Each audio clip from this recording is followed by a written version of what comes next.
Hello everyone and welcome to weekend reviews. ഇന്ന് ഞാൻ review ചെയ്യാൻ പോകുന്നത് ജോൺ വാട്സ് ഡയറക്റ്റ് ചെയ്ത് ജോർജ് ക്ലൂണിയും ബ്രാഡ് പിറ്റും പ്രധാന വേഷത്തിൽ വരുന്ന ആപ്പിൾ ടിവിയുടെ ഏറ്റവും പുതിയ ആക്ഷൻ കോമഡി സിനിമയായ വുൾവ്സ് ആണ്. മാർവലിന്റെ സ്പൈഡർമാൻ സിനിമയ്ക്ക് ശേഷം അതിൽ നിന്നൊക്കെ മാറി ജോൺ വാട്സ് സ്വന്തമായിട്ട് എഴുതി ഡയറക്റ്റ് ചെയ്ത സിനിമ കൂടെയാണിത്.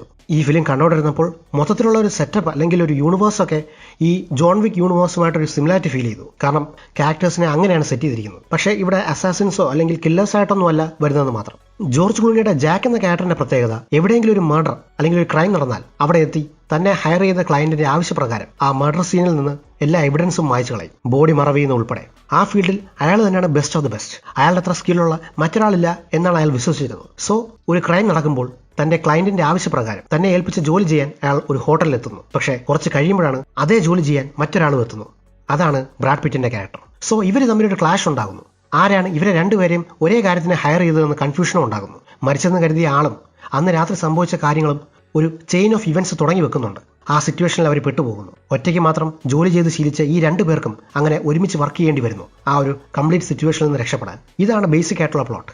ഈ സിനിമയുടെ സെറ്റപ്പും ആദ്യത്തെ അരമണിക്കൂർ അടിപൊളിയാണ്. അതായത് ഈ വേൾഡ് ബിൽഡിങ്ങും പിന്നെ അവർ ചെയ്യുന്ന ഒരു വർക്കിന്റെ ഒരു സീക്രസിയും ഒക്കെ. അതാണ് ഞാൻ ജോൺ വിക്കുമായിട്ടൊരു സിമിലാരിറ്റി പറഞ്ഞത്. ഈ ജോൺ വിക്ക് 1ലും എനിക്ക് ഇഷ്ടപ്പെട്ട കാര്യം അതായിരുന്നു. ഓഡിയൻസിനെ അവർ ഡീറ്റെയിൽസ് പറഞ്ഞ് സ്പൂൺ ഫീഡ് ചെയ്യുന്നില്ല. പക്ഷെ പിന്നീട് വന്ന ജോൺ വിക്ക് സിനിമകളത് ഉണ്ടായിരുന്നെങ്കിലും ഈ സിനിമ കണ്ടുകൊണ്ടിരിക്കാനുള്ള ഏറ്റവും വലിയ റീസൺ അത് ബ്രാഡ് പിറ്റും ജോർജ് ക്ലൂണിയുടെ ഒരുമിച്ചുള്ള സീൻസാണ്. അവരവരുടെ ഫീൽഡിൽ ബെസ്റ്റ് ആണെന്ന് സ്വയം വിചാരിക്കുന്ന രണ്ടുപേർ ഒരുമിച്ച് ഒരു ജോലി ചെയ്യേണ്ടി വരുമ്പോഴുള്ള ഈഗോ ക്ലാഷൊക്കെ നന്നായിട്ട് അവർ കാണിച്ചിട്ടുണ്ട്. ചെറിയ ചെറിയ കോമഡി സീൻസും വരുന്നത് ഇത്തരം സിറ്റുവേഷനിലാണ്. കണ്ടുകൊണ്ടിരുന്നപ്പോൾ ശരിക്കും അവർ ഒരുമിച്ച് വന്ന പഴയ ഓഷ്യൻ സിനിമകളൊക്കെ ഓർമ്മ വന്നു.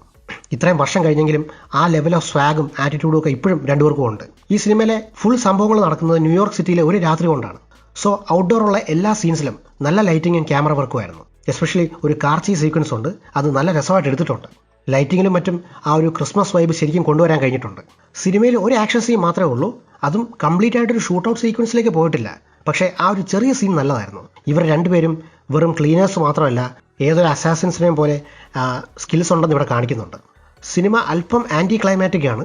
അതായത് സിനിമയുടെ അവസാനം ഒരു വലിയ ഇവന്റിലേക്ക് അല്ലെങ്കിൽ ഒരു ആക്ഷൻ സീനിലേക്ക് ലീഡ് ചെയ്യുന്ന തരത്തിലാണ് സിനിമ നിർത്തുന്നത്. പക്ഷേ ഈ സിനിമയ്ക്ക് ഒരു സെക്കൻഡ് പാർട്ട് ഉണ്ടാകുമോ എന്നുള്ളത് സംശയമാണ്. ഇവിടെയാണ് ഞാൻ നെഗറ്റീവ്സിലേക്ക് കടക്കുന്നത്. ആദ്യത്തെ ഒരു മണിക്കൂർ കഴിയുമ്പോൾ ഭയങ്കര കൺഫ്യൂസിംഗ് ആയിട്ടുള്ള പ്ലോട്ടിലേക്ക് കടക്കും. കൺഫ്യൂസിംഗ് എന്ന് പറയാൻ കാര്യം അത് മെയിൻ കഥയുടെ പുറകെ നടക്കുന്ന സബ്പ്ലോട്ടുകൾ ഒരുപാടുള്ളതുകൊണ്ടാണ്.